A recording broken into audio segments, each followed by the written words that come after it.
chatting to him. He's just chatting to him on the bench. I wonder if I'll get away with it. No. You man deep in it. He was going to bring on Salah, yeah? Look how much space is on the right-hand side, you man. What is this? Oh, my. They're trying to get him sacked. I'm done, bruv. I've got kids, bruv. It's a Friday. Why am I doing this? I'm done. Bye, man. By the way, just let you know. Brother, oh my goodness. No, man. He's looking right across the line. Dimwit, bro. Oh my God. Right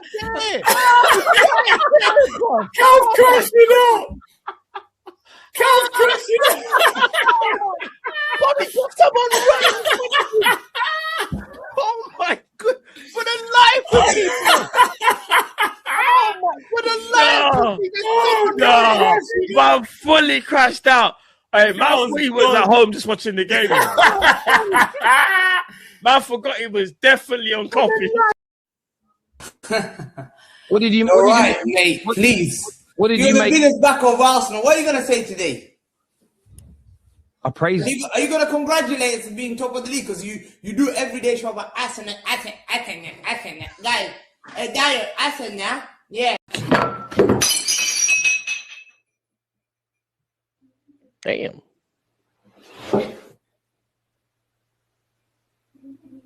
I hope that wasn't your mom's bowl. Bismillah ar-Rahman ar-Rahim. Hello everyone and welcome back to the channel. Welcome to another stream, ladies and gentlemen. I wish I could do that in Tom's head with a ball. Welcome to another stream, ladies and gentlemen. Make sure you guys are liking, make sure you guys are subscribing to the channel if you're ready to do so. Every single one of you, please hit the like button and subscribe right here, right now. Obviously, Liverpool drew with Newcastle yesterday, 2-2. Soboslai penalty kind of saved us at the end. Bradley Barcola is not here yet. We're sat here waiting for Mr. Bradley Barcola. Obviously, good signs yesterday and some bad ones. Big up to all of you guys. Almost 300 people in the building already. We haven't yet started the stream, so please hit the like button, subscribe. Kopish is in the description. Sanders' show is in the description. Matt channel in the description. Don't subscribe. Kai the football guy is in the description. Go and subscribe. And subscribe to Tom Little with one on YouTube, Insta, Twitter, the works. As he's showing off his best golf kits from him going golfing this morning. You get me? So like and subscribe, chat. And let's just start by talking about Newcastle, Liverpool. Let's start by talking about the game first, and then we take it from there. Callum, talk to me, buddy. Frustrating, underwhelming, but not entirely shocked though. Going into the game, I did think we'd win the game 3-1. I didn't think there was a chance we'd keep a clean sheet because as much as Newcastle have been decimated, they still have got an attack that can be quite frightening on this day, and defensively we're all over the shop. In terms of what's frustrating about it is I would have hoped to have seen more from the players, but I also have to be realistic and not expect that Iraola's footprint and ideology is going to be on the team from game week 1. You're probably not going to get to see what Iraola really wants from the team till maybe mid to 3 quarters away through the season. Nor should that be the expectation, because it took Klopp to take a bit of time to stamp his authority on the team, and Slot as well, whether we liked it or not. In terms of the starting lineup, I think he was probably forced into playing Rio on the right because Munoz isn't fully match fit and we've got no other options out there. Probably forced into playing the pivot that we played because McAllister probably isn't fully up to speed, and I wouldn't start Endo or Trey in this game. Apart from that, maybe you could have gone Araujo over Xhaka, but I think a lot of people would have been fine with Xhaka. I personally would have gone Araujo, but again, I don't think that was the worst decision to make either. And then the fullbacks are the fullbacks. We need a lot of work on the squad. We need work on the starting 11. And some of the mentality and fight in these players needs to be addressed. I will never criticize their effort because I don't ever see a player just willy-nilly, not putting in the effort. But there's a difference between putting in effort and also having fight. And I think sometimes we lack that fight, especially when it starts to get tough. And there were times yesterday when that happened. Gakpo took his goal really well, like really, really well. I think his goal has actually been slept on as a very good goal. Szoboszlai's penalty was brilliant. I hate the whole talk about, oh, Isak should have taken that. He's a £125 million striker. Torres at one stage broke our transfer record, but Gerrard was still our penalty taker. Your penalty taker is your best penalty taker. Milner cost us nothing, and he was our penalty taker before Mo took over the penalty responsibilities. People just wanted the narrative because it was a Newcastle game, and it was, oh, how sick would it be if he scores, or how sick would it be if he missed? Ultimately, Liverpool needed a point from that game. So Szoboszlai is the best penalty taker we have on the pitch, and he showed why he should be our penalty taker. So all in all, look, I'm still worried about the season. I expressed why I was worried from a few months ago. I still think as things stand right now, we're in a top 5 battle. But yeah, this is what we're at. This is what happens when you don't fully back the manager, and we as a fan base have let this happen as well. So we're here now, and we've just got to deal with it. Guys, do you want to talk or do you want red carpet? I thought you were going to move on to someone else. You know, I don't have to. I don't have to go like, Kai, tell me your opinion. You've been here before. And all right, I'll tell you my opinion. My opinion is, that I'm surprised that Iraola has got both our double pivot, our holding midfielders attacking the box as well, leaving us wide open for counter-attacks, like how they scored both their goals. Gravenberch, where he tried to pass and he should have shot, then they've countered from it. I don't understand why we haven't got a midfielder. We haven't got Gravenberch holding in midfield when we won the league that way before. I thought Iraola would have identified the issue from last season with Slot changing it to that and it being an issue. He would have identified that and corrected it. But clearly not. The fullbacks stink, both of them. And yeah, Isak looks like he's off it completely. I thought he was offered the penalty yesterday and denied it. So Szoboszlai had to take it, because I just don't think Isak wanted to take it, bro. It looked like he was asked and he said no. So, yeah, man. Bare things annoyed me yesterday, Hassan. To be honest with you. Alisson as well, looks like he's passed it. First goal. The goals, come on, Cal, man. Come on, Cal, man. The first goal was poor. Second goal was a great finish from Wissa, I think. I'm not going to lie. Alanga's goal. No, he could have done better with Alanga's goal. I think he was too close to the net. You're being so harsh, man. He had all right. So no, all right. I don't think you're being harsh, Kai, but I just want to offer a difference of opinion there. You see, if Alisson moves over too much and Alanga goes near post, I think we all sit there as fans and go, "You cover your near post." I think with the goalkeeper, you're in a one-on-one situation. I think you have to play probability. But because Alisson has been so good in his one-on-ones, we kind of expect it as we're almost spoiled with it. But when you play probabilities as a goalkeeper, you have to cover your near post, and you're basically saying to Alanga at that point, you've got to put it in the corner for you to score. And he puts it in the corner, so I can't be mad at it. I can't. Both, and like he saves us towards the end of the game as well with the Wissa chance. So yeah, for me personally, I didn't have an issue with Alisson with the goals, personally.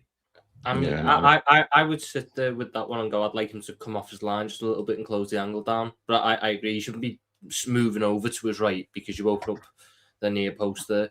He forces Alanga to put it in one corner, but he doesn't close the angle down enough to really make it a situation where he should be saving that pretty often. And that's the gripe I've got with it. I wouldn't say that it's poor that he's let it in, it's poor that he hasn't come off his line just a step or two to get there. And that's the kind of thing we're used to with Alisson's position, is normally spot on.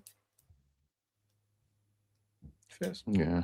I think yesterday's game shows why we're not going to win the league.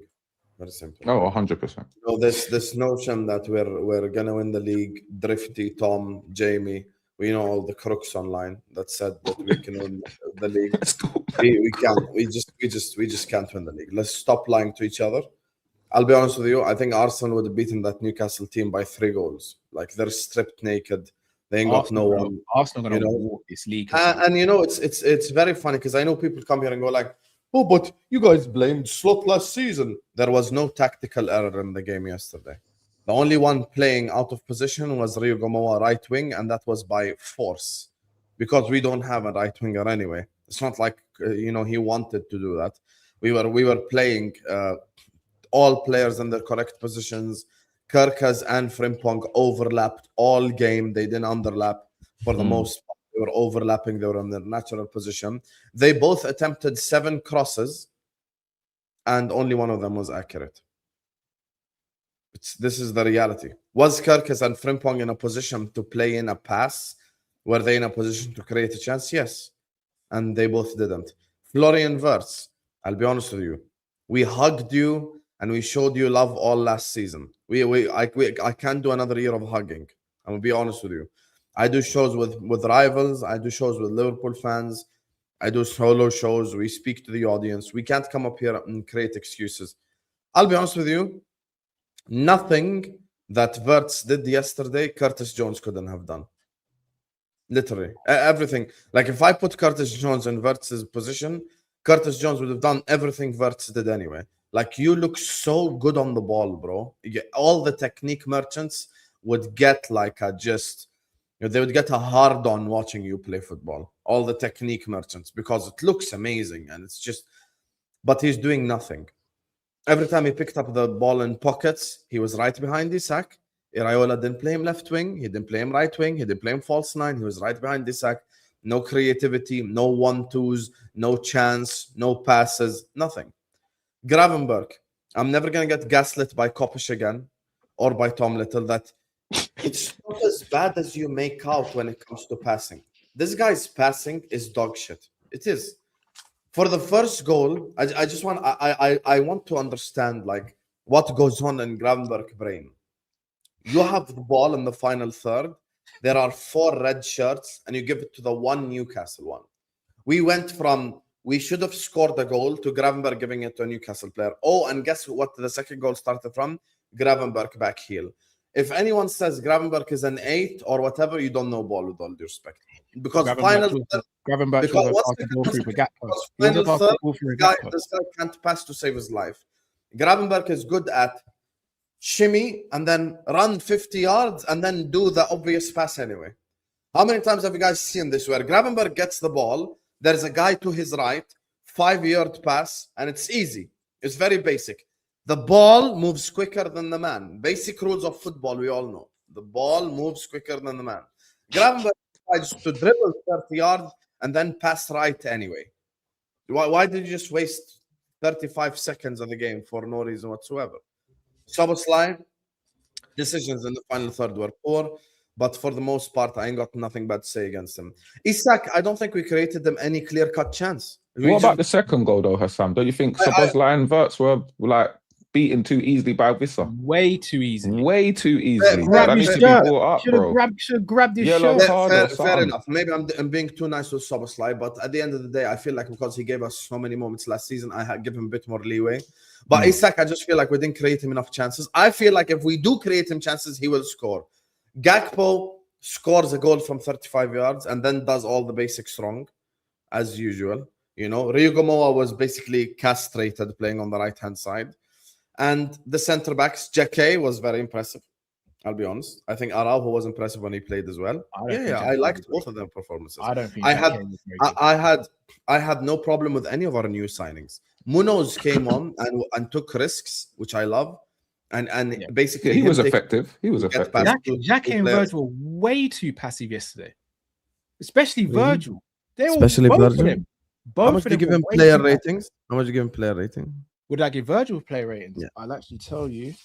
I gave you are a bad guy, you know this. No, I gave yesterday. I gave Xhaka a 6 and I gave Virgil a 5. Okay, fair enough. So you're actually holding the same. Yeah, again, but I'll be real with same energy. You see the Gravenberch stuff you're saying. The two shots. Sorry, the pass, but to concede the goal was awful, innit? For both, by the way, both. Yeah, cool. But he also does make a good pass to get Gakpo into space for him to take the shot as well. So if we're going to be fair, we have to give him that as well. What I will say about the pivot situation, he's trying to prop a 2-yard pass that Gakpo takes a 35-yard shot. It wasn't a 35-yard shot and it wasn't a 2-yard pass, but cool. What What I'm basically saying is with this situation with Grav and Szoboszlai, the reason why it's not going to work ultimately is because neither of them have got the defensive instincts to spot danger, because they are both operating in a system where their first thought is, I need to get forward, I need to progress the ball, I need to do this. So basically what I'm saying is the reason why it won't work is because you see when Grav's gone forward yesterday, Sobo doesn't have the natural instinct to go, okay, he's going there, let me just drop in a little bit. Neither when Szoboszlai goes forward, Gravenberch doesn't have that thought process to go, okay, I'm going to drop in here because he's gone forward. Both of them were up the pitch, which again left us in no wide open. Got Virgil and Xhaka in the halfway line on their own. But here's my thing. So Gravenberch being in the position he was yesterday when we had the ball before he lost it wasn't the issue. The issue was him losing the ball and then the situation after it. He had a good turn. He drove into the box. He should have shot. His decision making, his execution is what led to that, not a tactical thing. Because if he received the ball there, it was the same problem we had last season, and Arnie Slot called it out. You have to shoot in that situation. It's better to concede a goal kick than to give the ball away on the edge of the box and be hit on the counter. Thank you. And can I just ask the $1 million question? Gravenberch is good at this club for 6 months. Where did he play? DM. Mm-hmm. Yeah. Why is everyone trying to play him 8 advanced? Because pass. Because I tell you why. When he was at Ajax and everyone said this, he was some wonder kid. Who did he play next to in the pivot? De Jong, wasn't it? Edson Alvarez, if I'm not mistaken. Who is what? A DM. I don't think Gravenberch actually ever played in the pivot at Ajax. I think it was always a 4-3-3. I swear he was the 10 at Ajax. He pretty much played in the pivot. Donny van de Beek, wasn't that? Donny van de Beek, Frankie de Jong? He also... Or is he from a different generation? I don't know. When he played, everyone speaks about the 6 months, and obviously he was brilliant in those 6 months. But the system around him allowed him to do his work. He cannot be a lone 6. Everyone forgets that season that Szoboszlai was cussed from pillar to post because they were like, everyone was saying, you don't get enough goals, you don't get enough assists from the 10. Szoboszlai was effectively playing as an 8 in that season. He was just doing everything because he was the one actually running past Gravenberch and McAllister a lot of the time to get the ball back from the opposition. Gravenberch did have a very good 6 months, as you said, but he's not a DM. But if you put him or Szoboszlai next to a DM, then you get the best out of them. Again, if we're going to speak like facts as well, when Klopp was here and Grav played under Klopp never played him as a DM. He played him as a left 8 a lot of the time. And Grav actually chipped him with goals and assists that season and was decent in the second half of the season once he was getting more game time in the season. But his best season was under Slot, winning the league. His best half of the season was under Slot. But everyone's best half season was under Slot. Because no one knew what to expect, no one knew what to do. The moment that is true, but still, like the moment. I'll quickly land and then move on. He was a 6 though, Callum. He was a 6, but what happened with Slot saying first season? He was a 6. But what happened? Everyone found out what Grav was. They said, "All right, he can do this fancy turn when we press him, but we don't think he can pass out from there, and he's not got the defensive nous to be really robust. So what we'll do is we'll just box around him and close off the spaces, so he can do his little turn." But after that, what's he going to do? He's not going to progress the ball because we don't have players to progress the ball to. But then that's a byproduct of poor squad, of ultimately last summer, poor recruitment in a key area. Hold on. And what did I say last summer? I said we need a DM, and I got told, no, we've got... It's not about you're the DM. burying yourself here because you argued Callum on this. It's not. My point is, we've needed a DM since Fabinho was here, not when Fabinho left. Yes. Sorry, Tom. I'll say one thing and then I'll move on. We need a DM to unlock this team. From a defensive standpoint, we need a DM to stop the counter-attacks and to protect the defense. And we need a DM that allows the forward players to go and do their game. I'm done.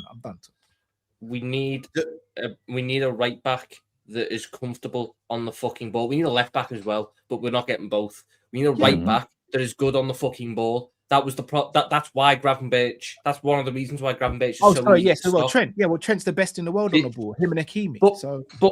But there was points last season where Gravenberch would give you good games. I'm telling you, Tom Pallone. Szoboszlai needs to be right back. I'm telling you, man. Jones or Szoboszlai would play right back, and Gravenberch would look fucking better. When Frimpong or Bradley play right back, but Cal, it's multiple reasons. But for me, I look at it and go, when Grav has a right back that is good on the ball next to him, the progression and the way you identify that, teams are able to box him out, teams are able to nullify what he does. They can't do that because he has the outlet. Yeah, but you can say that about all of our midfielders then, Tom. Literally, So yes, you can. So we need a new right back. We all know we need a new right back. It doesn't defeat the purpose that we need a new DM, though. Yes, we do. But Gravenberch, there's going to be points where Gravenberch going to have to fucking play there. So how do we go round the problem that Gravenberch has, which is going to have to figure it out. You're going to have to. You have to get a right back. You have to figure out right back. So let me ask you a question, Tom. If I said to you right now, you can only sign a DM or a right back, which are you choosing? I'll probably say right back as well, Cal. Right back, crazy. I'm gonna be honest. We need a DM.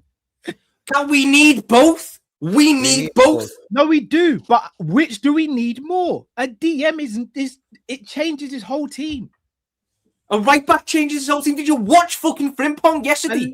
And a new left back does, and a new left winger, and a new right winger. Tom, KK's was bad. Only one was accurate. KK's was bad. I'll give you that. KK's had a poor game yesterday. Yes, I have slightly more sympathy for KK's because he was up against Alanga in one-on-one foot races all game. Now he should probably drop off more. He should probably drop off more, and that should be something he should do.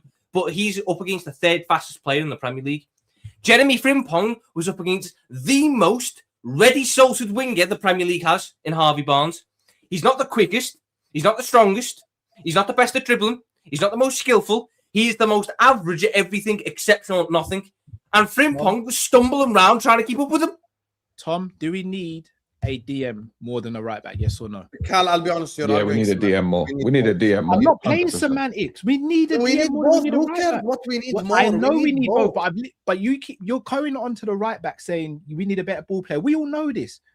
But a better ball playing right back is not going to stop counter-attack. Callum, you realize who you're talking to, right? I would have had Gravenberch out this club anyway. I would have sold the guy. I'm not a Gravenberch guy at all. No, I'm not saying you are, but I don't rate the guy whatsoever. He's on 285 grand a week to do ballerina. But we agree with that. To do great turns. Yeah. I'm not saying I'm probably not going to start hit the shoulder. And then the pass left anyway. You could have done this pass 5 hours ago, bro. No, but I hear Sam. I hear everything no you're one saying. is going to convince me about trying Gravenberch. I'm not saying I'm here to convince I said Sangare at the start of the window. Look, I said Sangare too. We all did. I said Sangare 4 months ago. And why did you say? By the way, had I been in Richard Hughes' position, I fully believe this. People go, "Oh, this guy, you've never run a football club. You're not a sporting director." 4 months ago, I would have signed Sangare, I would have signed Lacroix, and I would have signed Jed Spence. Total 120 million for 3 players, right there. Problem solved immediately, like this. But Hassan, we're not disagreeing. 280 grand a week. Yeah, he's on 3.8. But here's the thing. We came here last season and we criticized the high standard players because of their wages and the blah blah blah. Isn't Gravenberch the second highest earner in the whole team? Yes, Hassam, you're not wrong. But here's my thing, Hassam. I think you either should have sold Grav or Mac this window and brought in 2 midfielders. Endo, one of Grav and Mac, and if you count, they made the wrong decision and they sold Curtis Jones. That's what they did. Well, for me, I would have kept Jones, but I understand why Jones wanted to leave as well. Why can't Grav sit like he did in the first season, though? That's the question. Clarify. I'm not talking about from his perspective. I'm talking about from the club perspective. Oh, from the club perspective, I would have paid Jones the money. And if I'm in Jones's place, I would also knocked on Richard Hughes' door and went like, wait a minute. You're giving this guy 285 grand a week. I want this much money. Chiesa's on 150 grand a week, by the way. Yeah, that's what I'm saying. I don't think Jones would have demanded Gravenberch money. I think you could have given Jones 120 to 150 and he'd have been content with that. I don't think it was a money thing why Jones left. It was I'm 25 years old, and even if you sell these midfielders, you're still going to bring in midfielders who start ahead of me. I want to go and start now. And I actually praise him for that, because he could have stayed and been comfortable at Liverpool. He wants to go and challenge himself, get in the England squad and all those things. I rate that. That takes mentality to do that. But for me, Hassam, if I had the option, if this was FIFA, I would have got rid of either Gravel or Mac. I'd have got rid of Endo. I'd have kept Jones, and I'd have brought in 1 or 2 centre midfielders who are combative. Simple. And just so you guys know how club PR works, all the journalists that put out articles about Trey Ione, how come he got 0 minutes yesterday? Because he's not ready. Just like Rio's not ready.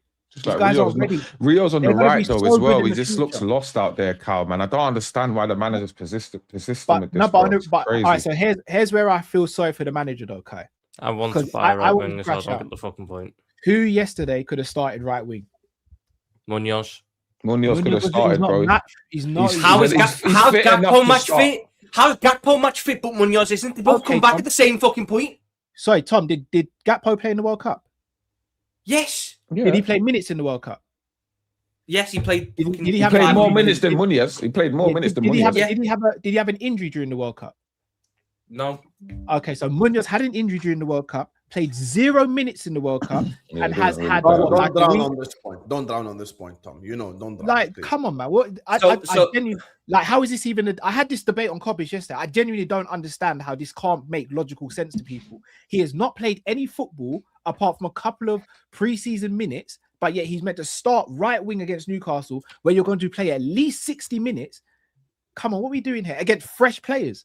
The reason why I'll be honest he with looked you. good yesterday is because he came on against a tired team. Not taking anything away from his cameo, he was our best player when he came on. No, but he took risks. He took risks, which I he was like. our best Nothing player, wrong with but that. he was able to do that because he knew he had half an hour in his legs, as opposed to I've got to go out there and give for 60 minutes. Yeah, minimum. I do agree with Callum. He couldn't Like, have what are we started. doing here? I agree with Match Callum. fitness. Do we not think, guys? He's not. I don't think he's ready to play. Hold on, mate. Hold on. But Cal would have started Araujo. Munoz I would have started Munoz in the Araujo same for this game as situation well. Araujo didn't play the World Araujo's Cup fitter because he was injured. than Jacquet. Araujo Oh no, wait. didn't play the World This Cup, is he was how I injured. know you're being silly now, Tom. Right. Okay. Wait. How? Hold on, no, wait. How many minutes did Jacquet play over preseason? I never mentioned Jackie. Who else is going to play centre back if Ronald Araujo is? Are you about to say Gravenberg centre back? You could have played Jackie. I'm not asked. This is the point. I think that Jackie, Araujo, and Munoz were all fit to start. Araujo is more ahead in his schedule because he had a full preseason with Barcelona, and if I'm not mistaken, played a preseason game in Barcelona. What are we doing here? If this is 4 or 5 games into the season, yes, Munoz should be starting. There's not even a debate. It is the first game of the season where he's not had a preseason. Basically, has played 90 minutes in total, maybe in the whole of preseason, and has come back off an injury not too long ago. What are we having a debate? I just want to say one thing. First of all, there's 1,000 people in here, guys. Let's get the likes up. We're not even at 200 likes yet. Close the live chat and hit the like button. There's something I just want to point out. Tampa Lion, you're a moderator. And obviously, you're a huge part of this community. You've been watching for a while now, so I'm not even calling you out. I just want to say one thing. I think the Liverpool fan base now has become one of the worst fan bases in the league when it comes to just talking about our own club. It's very easy to look at all the other clubs and point out all the shit transfers that they make and laugh at all the things that they do. But when it comes to our club, we make excuse after excuse after excuse. Tampa Lion, as an example, last season was 1 second. Tampa Lion last season was pro Arne Slot. So now he's pointing out the tactical issues that Iraola did. The ones that were slot out are now saying that it's not the player's fault and blah, blah, blah. I'm presenting evidences. The reason why I'm not calling out Iraola is, number one, Ekitike, Conor Bradley, Konate, and Salah were not available for selection. So this means that at least, I'm not even I don't even want to mention him because people always say go mad. But if Salah was on the pitch yesterday, he's a natural right winger. At least he would have been a magnet to 2 defenders, created spaces, blah, blah, blah. Shit would have happened. We don't have a natural right winger. Konate leaving made the club have to go get a centre back. Ekitike being out means that if Isak has a bad game, we have no option outside putting Munoz up top or shit like this. Now, the reason why I'm not calling out Iraola is very simple. Everyone played in their natural position. No one was asked to do stuff that they're not comfortable with. The fullbacks didn't underlap, they overlapped. They didn't play Gravenberg in the 10 and Soboslai right back. They both were the double pivot, which we probably pre-game we would all chosen. Wirtz played in the 10 right behind Isak. So now, of course, I'm going to take a step back and go 1 second. These players have to perform. And when I did my match reaction, I put Wirtz on the picture and I said, no more excuses, for good reason. Because we are not going to keep hugging these players forever and giving them chance after chance after. Yeah. Yes, Wirtz needs to step up now. It's getting boring. I'll be honest with you. It's getting boring conversations with Wirtz. Yes, you look amazing on the ball, but you're not doing anything with it. You have chances to affect the game and you're not doing anything with it. Same with Kerkez and Frimpong. Tom just said it. Low-key, a part of me already wants to give up on the left back. Already. I know I don't want to be I've reactionary, but I'm got looking more at time for Kerkez than Frimpong at this point. yeah, I know, Kerkez of at course, least gives me same. I'm saying more low key, moments. like a part of me wants to like go like get a new left back already. Some of these players need to perform, guys. I will repeat: Kerkez and Frimpong put in a total of 7 crosses, of which 1 was accurate. How many times did Frimpong have the ball in a position where he could change the game? How many times did Kerkez have the ball in a position where he could change the game? Same with Wirtz. How many? And they did nothing. Every single one of them. So for me, I'm looking at this team and I'm thinking now it's a quality problem, not a tactical one. Because if I'm putting, like, I give you an example, yeah. If I do a whole season of Callum doing NBA streams and Callum doesn't know what he's talking about and Callum looks like shit on YouTube, it's my fault. But if I put Callum on football streams for a whole year and he can't argue, it's Callum's fault. None of these players are in positions that they can't affect the game. None of these players are being asked to do shit that they're not good at. Like Wirtz, you're right behind Isak, bro. Take a shot, attempt something, cross it in, create a chance. When I look at Isak is the only one I make a couple of excuses for. Why? I don't think we created him a single chance outside the one where he skied it with his left foot. That's it. Outside that, was there any clear-cut goal-scoring opportunity Isak missed? No. There was no chance. I fully believe if I create Isak 2 clear-cut chances, minimum he's going to score 1. I believe in his goal-scoring ability, but we're not creating any chances. And these players need to step up. Gravenberg, it's very easy to say, oh, this guy was on 400 grand a week and he's judged by different standards all last season. Gravenberg is on 285. Gakpo's on 275. That's the second and the third highest earner of the whole club. And they look like dog shit out there on the football pitch. Gakpo scored a fantastic goal. Bar Gakpo, all of our attackers are shot of confidence, Sam. I'm not scapegoating Gakpo, by the way. I don't even think Gakpo was that bad. I don't know how much the Kopish boys rated Gakpo, but I think maybe Gakpo was probably like maybe our second, third best player, maybe even our best player. Like he didn't really do anything wrong. He's definitely our best attacker, bro. Everyone else looks they lack. Yeah, exactly. Like he didn't do anything wrong, but it's kind of like same old. We have Gakpo at 5'5". Yeah. This is why I'm frustrated.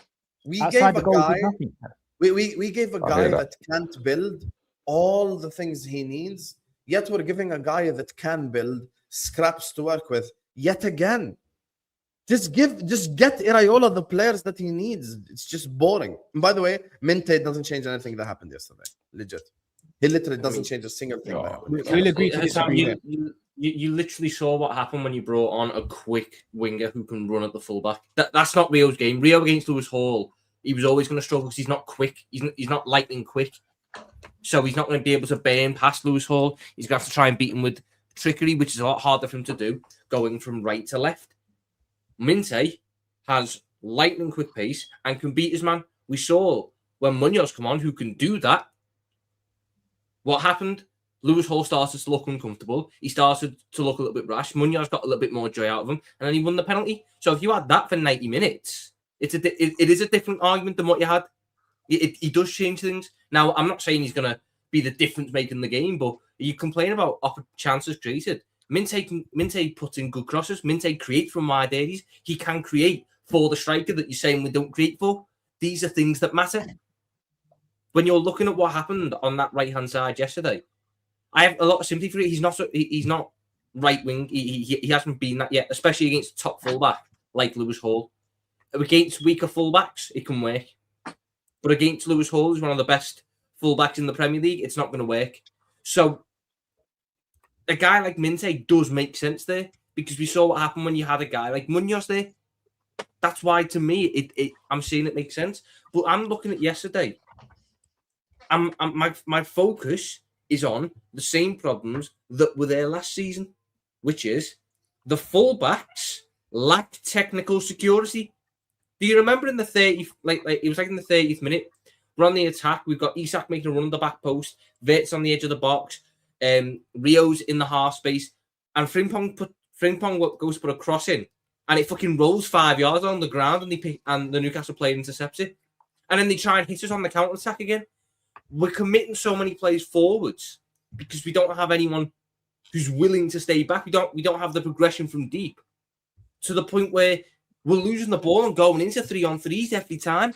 This is why I sit there and go, you can make Gravenberch work at DM if you get a technically sound right back alongside him, because we saw that fucking happen when, albeit we had the best of the best in Trent. But you can make it work otherwise, because I saw it work at points last year when Szoboszlai or Jones was a right back.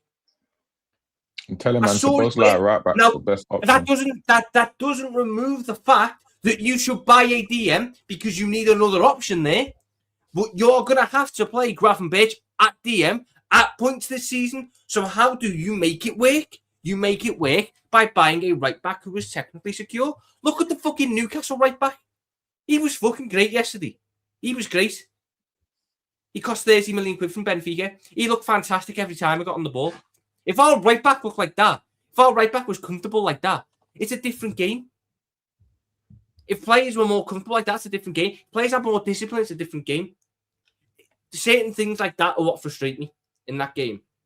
And yes, you can say you need to buy new wings, which you do. But the midfielder and the right back have to happen. They have to. That game 4 new starters in our starting 11. We need 4 starting players for our starting 11. 4 starter level players, sure.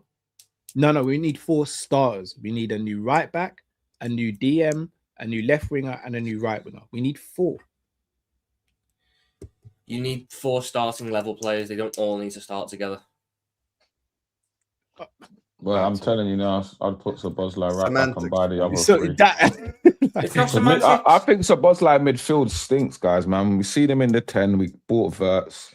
Even in the 6, guys, man. He's just running around looking busy as well. Yeah, he's got energy and all of that. But to be honest with you, bro, he has a nosebleed under pressure. No, but under pressure, he's not press resistant you need at what all. He gives you. You need what he gives you. The problem is, for that to be effective, your other midfielder needs discipline and to stay back.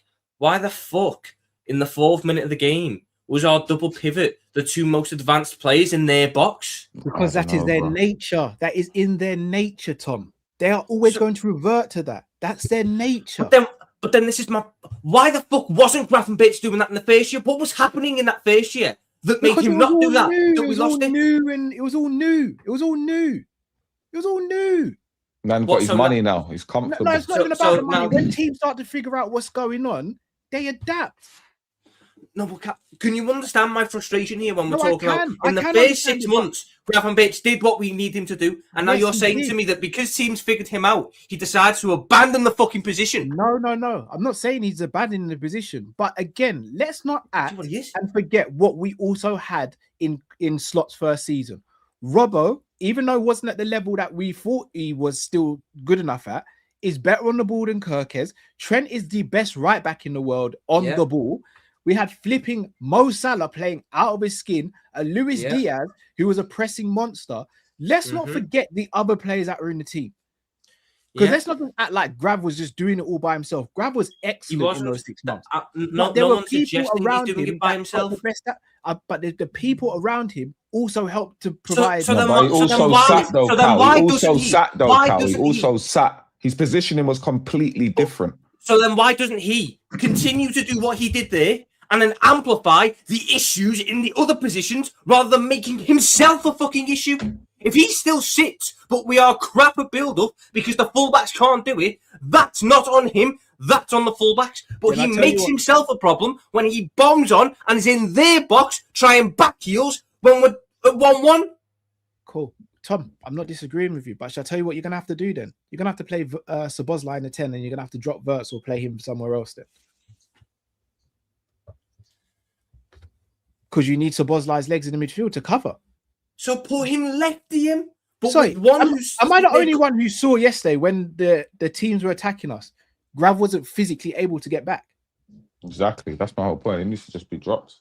I'm not even trying to take the mick here. I never saw Mascherano get run away from like that. Maybe once against Theo Walcott. Fabinho, wasn't the most athletic, but bloody hell, Fabinho could read the game like a book. Didi Harman could read the game like a book. Rodri, read the game like a book. Caicedo, athletically brilliant, can also read the game really well. Grav, literally, we lost the ball and Gakpo ran past Grab. So Boslai ran past Grab. I saw bare people running past Gravenberch because he doesn't have the same desire to get back as he does to get forward. We had these same complaints about Trent. Trent weren't slow, but when Trent's running forward, he's one of the fastest players in the team. When he's running back, one of the slowest.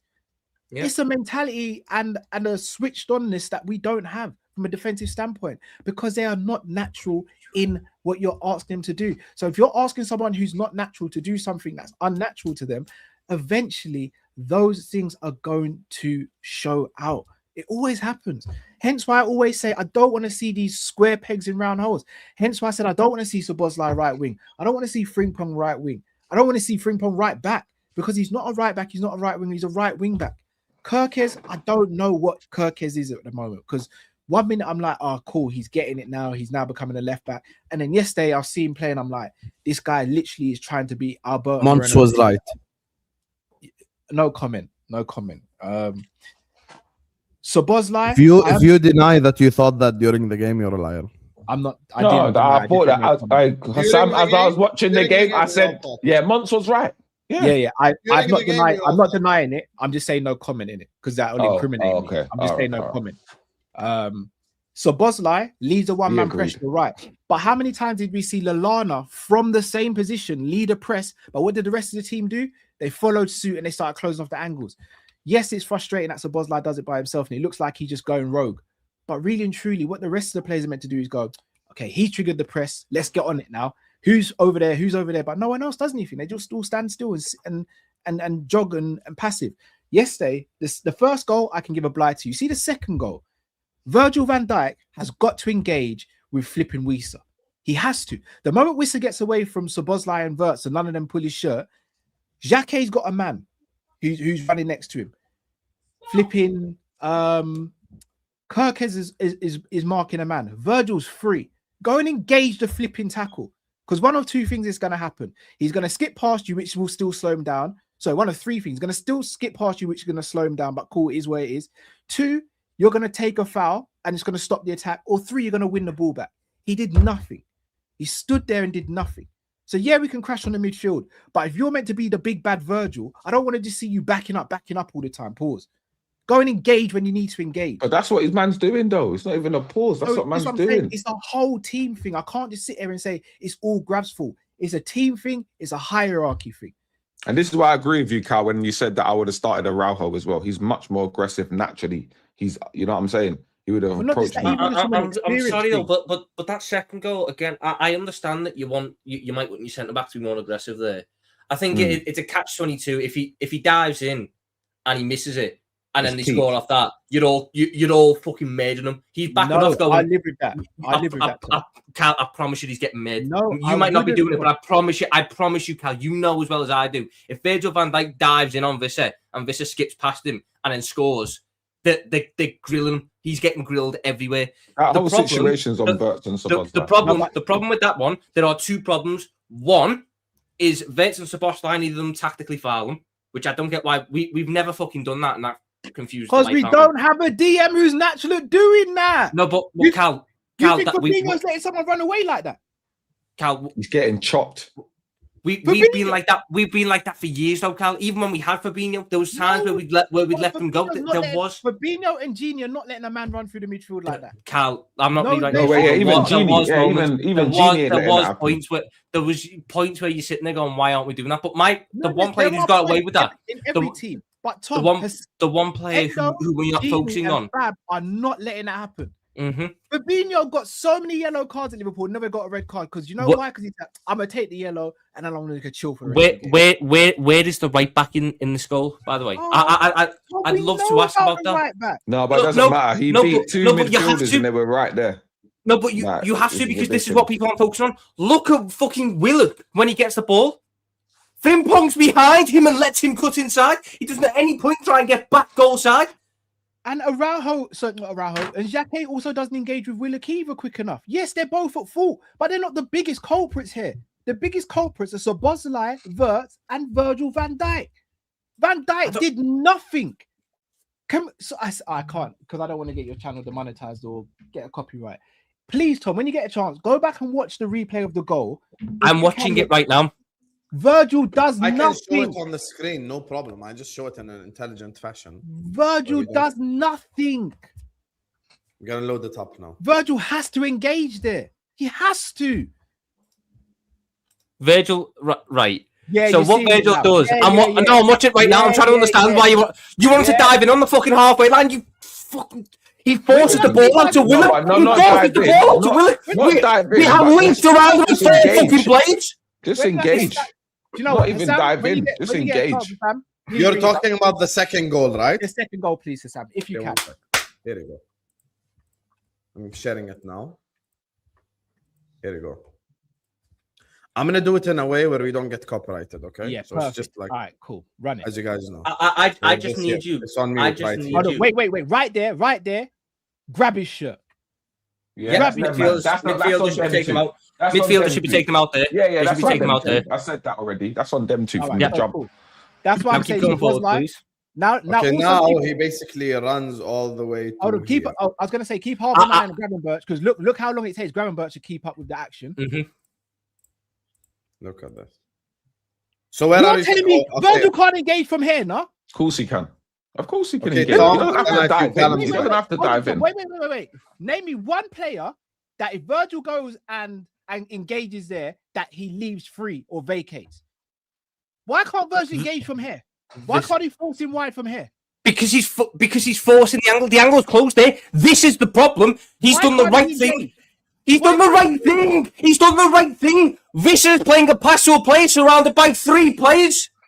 3 players. You've got Gravenberch, you've got Frimpong, and you've got Jackie. The fact he gets through them is the bigger problem than the fact Van Dijk didn't engage in a 1-on-1. Van Dijk forces the issue into a 3-on-1. The 2 behind him stop running.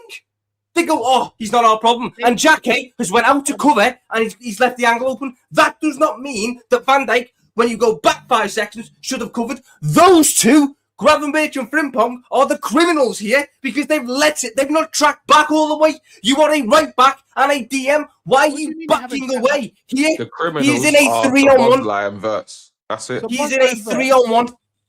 Brother, you see Virgil engages there. He takes Whistler out of the game, and he's also moved over to that portion of the pitch whereby if Willock cuts in, he cuts into Virgil as well. Okay then.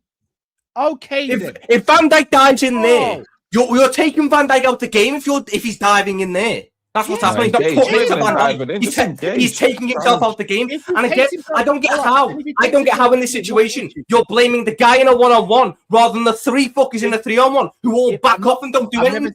Hold on, have I said they're devoid from blame? I'm saying there's different blame paths. So Szoboszlai and Wirtz should have taken him out, but they didn't. So now, then the responsibility goes over to Virgil. He doesn't commit to his responsibility. And now the responsibility goes over to Jacquet and Frimpong and Gravenberch. And they don't do their responsibilities. They're all at fault. But if Szoboszlai takes a yellow card or Wirtz takes a yellow card, we're not even getting to this stage. But they didn't. If Virgil then tries to engage, then we're not getting to the next stage either. He has to engage. If you keep on saying he takes himself out of the game. So don't shoulder to shoulder challenge, bro. They're all running towards the center of the pitch. If Virgil goes over there, are there any Newcastle players in that proximity? None. It's 0. On the right hand side of the pitch? Oh, because there's not a left back there covering Alanga. Oh yeah, because we saw how fucking good Milos Kerkez was against Alanga. Okay, and Virgil's quicker than Kerkez and Alanga then, yeah? Brother, you should have just shoulder to shoulder challenged the youth, fam. Took him out and got the ball, fam. That's what should have happened. Virgil loves to back away, fam. It's the truth, unfortunately. Oh my god. Defending is about playing percentages. Van Dijk turned a 1-on-1. He turned a 1-on-1 situation. He turned a 1-on-1 situation into a 3-on-1, and the 3 fuckers didn't do anything. How is that Van Dijk's fault? The 3 other guys didn't win the 1. Yeah, before that, it was on the midfielders. I said that. Them man, I said this from the beginning. Them 2 are the real reason why this goal even happened. Look, he's there. Look at this still frame. You're not listening. Gravenberch, Frimpong is there. He's literally there with Willock. Stick your foot in. That ball is there to be won. Gravenberch is right there to deal with the cutting. Yes, did it? Look at how close he is. Brother, he's running, so is Willock, and the ball's about to touch Willock's foot. Oh my god. That ball is there to be won. Tom. It is there to be won. Sorry, Hassan, could you go back and play that little section where he's passed the ball, please? You want me to go back? It's a tiny bit. Not yet. I can't go back a tiny bit. You guys know this. I know exactly where you want me to pause it. All right, look how Yeah. far ahead Willock is. Yeah. Guys, pass the ball. How far ahead? How far How- ahead? He's How's he fucking meant to there. win? The pass is being made there. Where is he meant to win the ball, Tom? Please, Hassan, play it forwards when he touches the ball. When Willock touches it? Yeah, but when Willock gets that ball. When, Tom? Right there, when Willock doesn't have it under control because it's behind his foot. How does he not have it under control when his next touch is to take it in field, Tom? What are we doing here? Tell me you ain't played football without telling me you played football. He doesn't have it. Dive in there. Dive in there. So hold on. Frimpong should dive in from behind when there's Yes, because he's got the cover. Oh When my there's God. Oh, because Virgil never had cover with Xhaka. Jackie is dealing with the man that Frimpong hasn't dealt with because he's off the pitch. And who is Oh my Virgil? God. And who's Virgil dealing with then? The striker. And did Virgil deal with him? Yes, because he showed him away from the goal. He forced a pass into an area where there's a 3-on-1, and the 3 didn't do their job. This is your show, bro. Oh my God. How are we blaming the one? How are we blaming the guy in a 1-on-1 rather than the 3 fuckers in the 3-on-1? Did I say the blame is solely on Virgil van Dijk? No, he didn't say that, Tom. He didn't. Who have I put most of the blame on?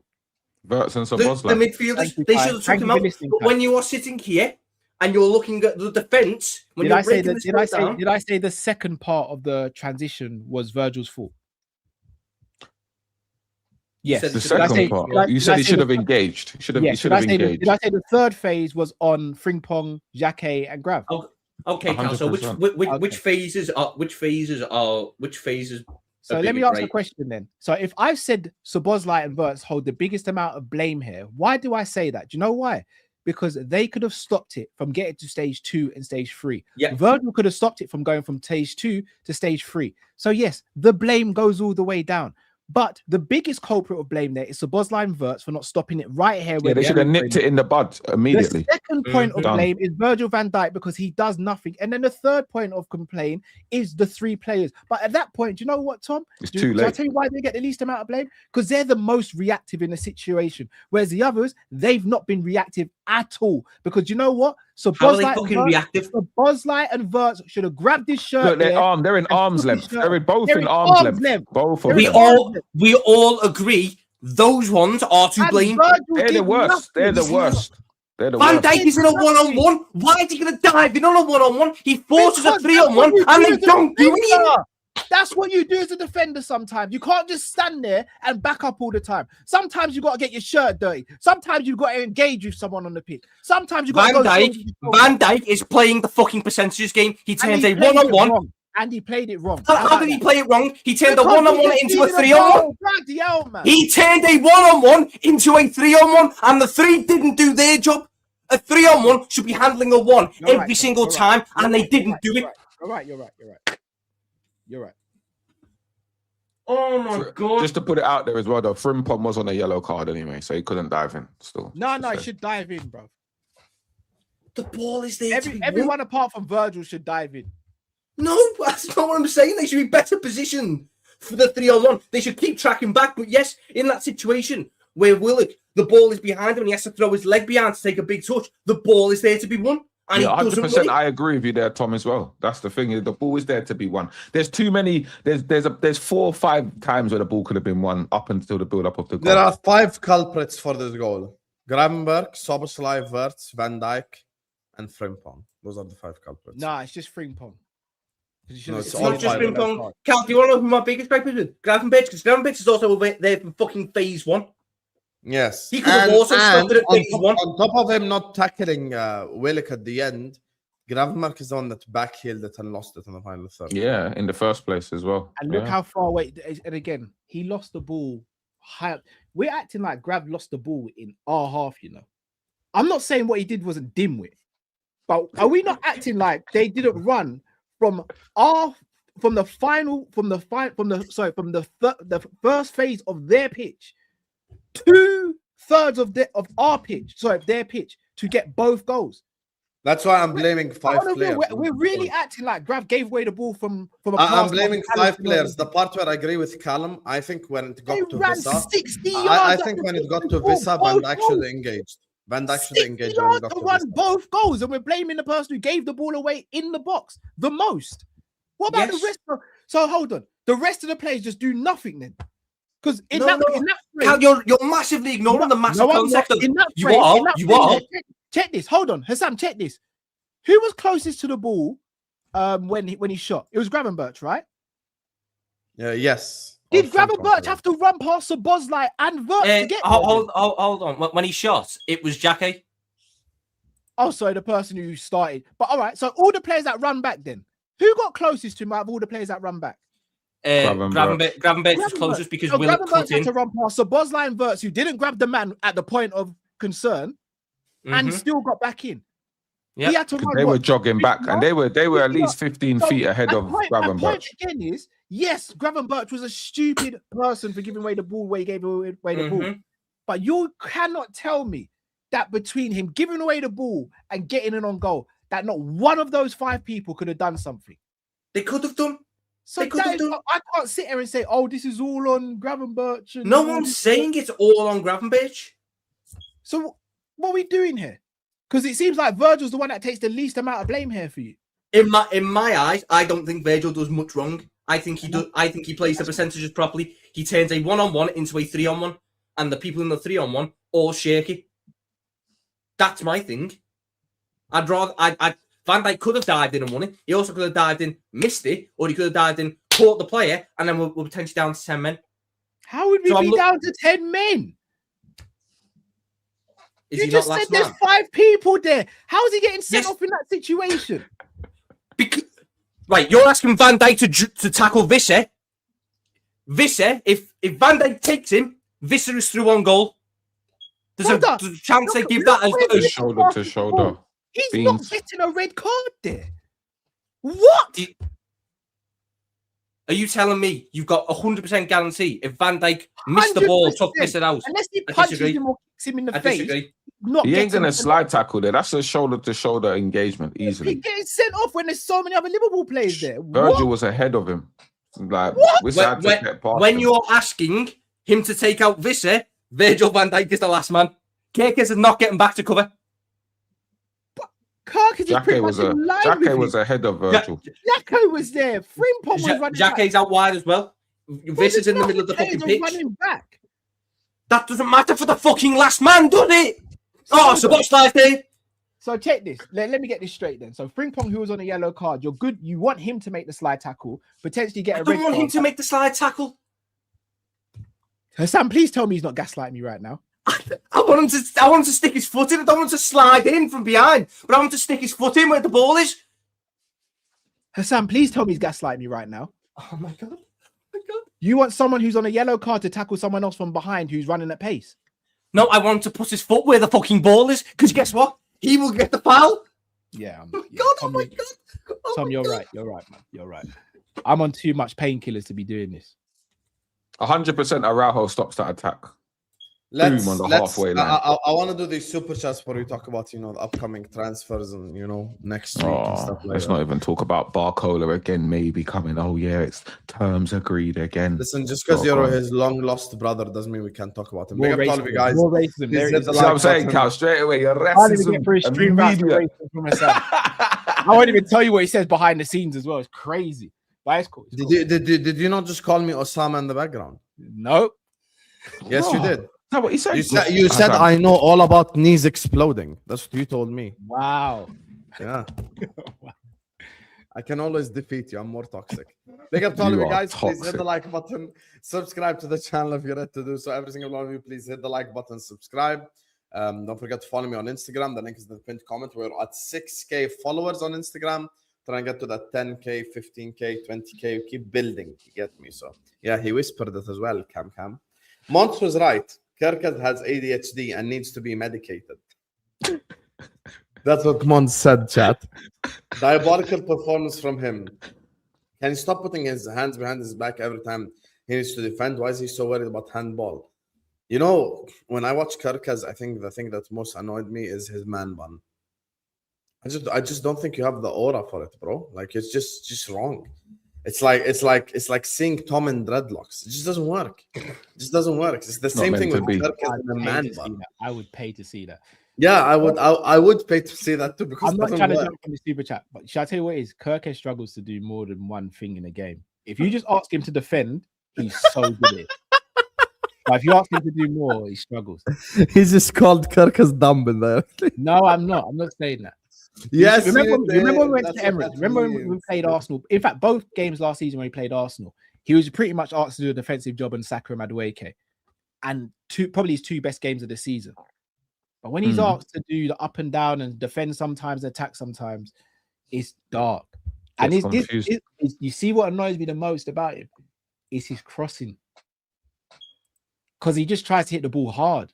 There's no thought process behind it. It's just I'm just gonna put my foot. Everything's 100 miles an hour. You're literally agreeing with Monts then. But I'm not saying I would rather you're just not using. I'd rather his crap crossing than Frimpong's crap crossing. To be honest, it's like 2 ugly sisters. But which of the crap crossing do you prefer? I know, it's it a million miles an hour, but it goes in the right areas. It's just very hard for anyone to get. Or genuinely, I don't think I've seen Frimpong successfully cross a ball. You can't even get lift on the ball. Frimpong's crossing is diabolical.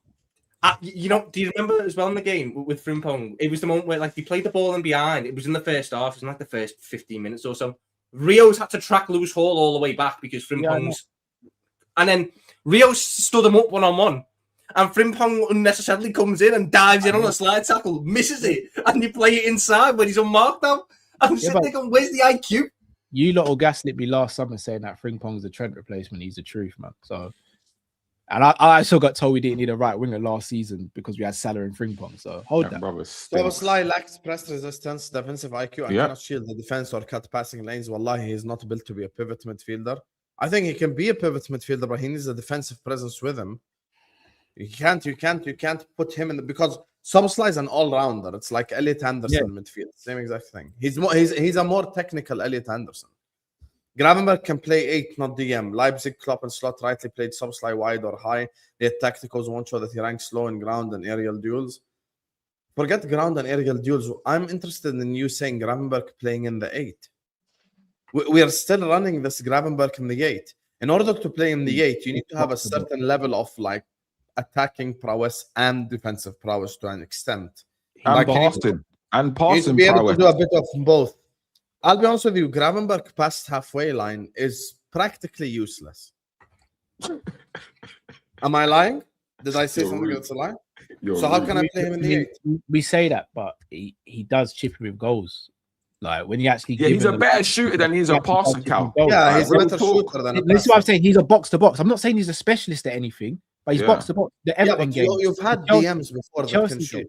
No, but I'm talking about when he actually is allowed to crash the box as well. He actually does chip him with goals. Like we saw it under Klopp, where he scored goals and got chances. We saw it under Slot when last season when he was given more license. He got the goal against Newcastle. He got the goal against Everton. He got the goal against Chelsea towards the end of the season. Like he can get goals. The goal against I have an unpopular opinion, but I'm not gonna unleash it yet. I'm waiting for the first 4 or 5 games. Shall I tell you what it is, Hassan? Everything you say about Gravenberch, I fully understand, even if I don't fully agree with all of it. I need to see Grav and Sobo play next to a DM before I can fully crash out. Well, that's not going to happen because of versus in the 10. So I can't fully crash out at them. It's not fair. Because I tell you what, another thing, a DM unlocks verts as well to an extent. 100% it does. He's not having to come as deep to get the ball, and he's not having to do chasing back. You see him he's not getting crowded out in and around the box by the 2-8s running up in his position. If we got DM yesterday, Verts ain't the one chasing that back. That DM's doing that, hopefully helping to win the ball back, and then we've still got Verts higher up the pitch potentially to do something. Verts still has a lot to do, by the way. This is not making an excuse for Verts, but we still need players in this team to help. Someone in the chat just said Gravenberch won us the league. I think that's the most disingenuous statement in history. Saying Gravenberch won us the league. Szoboszlai is a headless road runner. He presses well as a 10, but is easily bypassed and produces nothing else, says Tron. Good ball striker, but as an 8, he can't pass or cross when given space. We need a DM badly. But now we're doing a rewrite. Now we're doing too much Szoboszlai disrespect, I feel like. I don't think Szoboszlai is a bad midfielder at all. I think it's I think if I put Soboslai in the right 8 position, like an RCM, he would cook.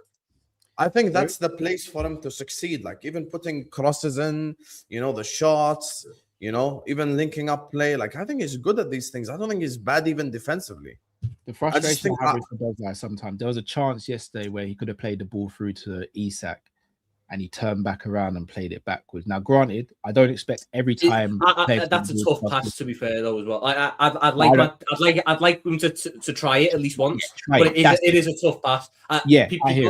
People are acting like it's an easy pass to make. No, it's not. I never said I'd like to see him try it, but I understand it's not an easy pass to play. So I'll tell you why I'm good with him trying that, because I know he's got technical ability to potentially pull it off.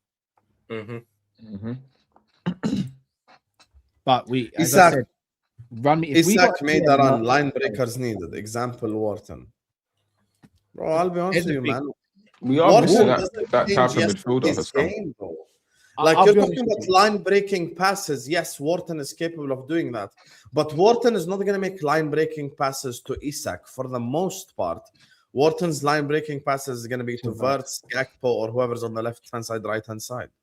And also, Wharton is not the guy that gets the assist anyway. He's the pre-assist. Yeah. And the other thing is, everything that you guys complained about McAllister exists in Wharton. He's not quick, he's not rapid, he's not athletic, and he's going to get bypassed. Hence why I'm going to say, if you get Wharton, guess what? You still need a DM. You need a DM, exactly. Hence why I love Wharton as a player. Like, he's one of my favorite players to watch in the league. But buying him by himself doesn't make sense. If you bought Wharton and a Manu Kone, then I'm even happy to have the conversation that it's Kone and Wharton who start in the pivot and Szoboszlai and Gravgaard on the bench. That's not even an NJ opinion. That's like, I'm good to have that conversation. I'm probably on board with that. But right now, we need a Kone type player rather than a Wharton type player. I'll be honest.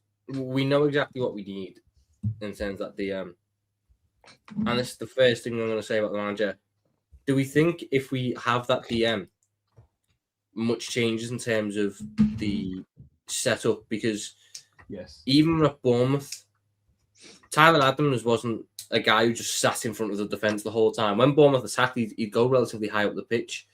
And what Iraola said yesterday, because he got asked about that first goal, because everyone's focusing on the first goal more so than the second one. And he didn't say Gravenberch was out of position, Gravenberch shouldn't be there. His gripe was that Gravenberch didn't finish the action, he didn't have a shot, he allowed the ball to stay in play and for us to get counter-attacked. I get the feeling that Iraola wants our pivots, he doesn't see them as 260s, he sees them as 2.8s, and he wants them to be advanced and attacking, and he just sees it as my back four will do the defending on transitions. Now, do we have the level of quality defensively for that? Do you trust Frimpong? I trust Van Dijk and Xhaka and Araujo in that situation. I think they could do with potentially being slightly higher up in terms of the aggressiveness of the line height. I like Araujo's performance. I think he had a good game. I like Van Dijk. I like the centre back option we got for that. I have questions about the fullback, but do we think if he brought in Manu Kone wouldn't still be ending up in positions like Gravenberch, because that's what Iraola wants. He just wants players who are more decisive in their actions. So rather than what Gravenberch did, which was still a stupid pass, like I've got the picture up here of when he plays the pass, which he should have shot, and it was even more frustrating because 10 minutes later he shoots in a worse situation, which doesn't help.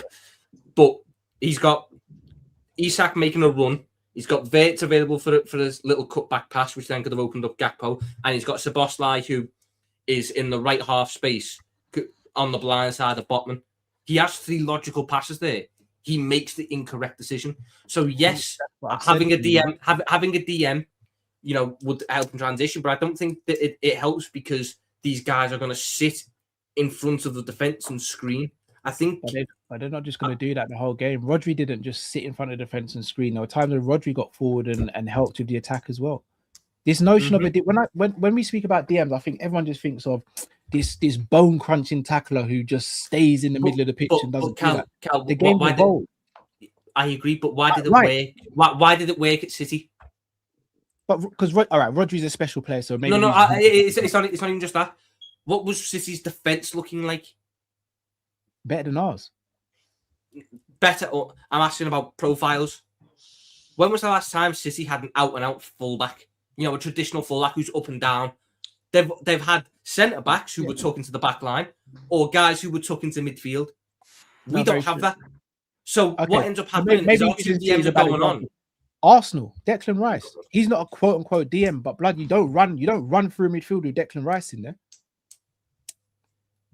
Yes, but who runs through Arsenal's midfield on a real? Who does? When I'm not saying anyone does, but I'm talking about when we have the ball here. No, but this is my point. So, but they have guys again. Arsenal isn't potentially got the best situation because they play two centre backs at fullback, albeit one is slightly more attacking in Calafiori at times. So are you guys agreeing with Faraz? He's saying any top team with a 10 plays with either a pure destroyer or two defensive midfielders. Bruno and Rice, Anderson, Boadi, Caicedo, Rodri, fullbacks have ADHD.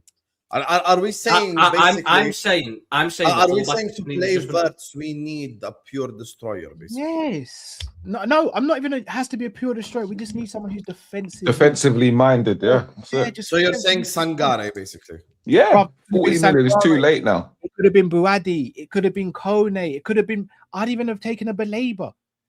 I need someone in there who's got some physicality, can sniff out danger, and will put a foot in when it needs to go in. Even if it means I might get a yellow card. Hey, I might even get a red card throughout the season. But at least I know that I'm not going to get pissed about in the midfield. I'll be honest. I think there's a different structural fix for it. I don't think I think having that guy might help in individual moments, but I think it doesn't change the structure. I don't think Iraola adjusts his structure because he gets a defensive midfielder. I don't think he's going to. I think he's very insistent he's not going to.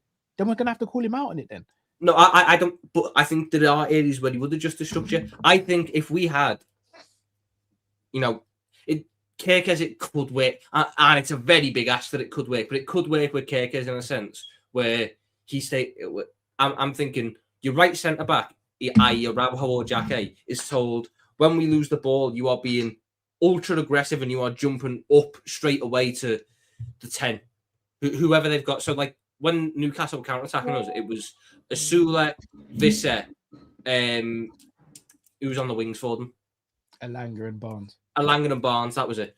So I'm saying like maybe the right centre-back, Iraola or Jake, is told the moment we lose the ball or the moment we're in their final third, you're jumping up onto their 10 and you're being ready to stop the ball getting into their 10 that way. And then our fullbacks tuck in and form a back three in a sense, and we have a 3-1 rest defence made purely out of our defence, so as midfielders can bomb on. And then once we lose the ball, everyone has to transition back. That's the only way, because what we had yesterday was no one stopping them getting to the centre backs in that sense, and we didn't. The fullbacks were just completely out the game once we lost the ball because they weren't going down the wings to attack. I'll ask the question: do you see Declan Rice as a destroyer, DM?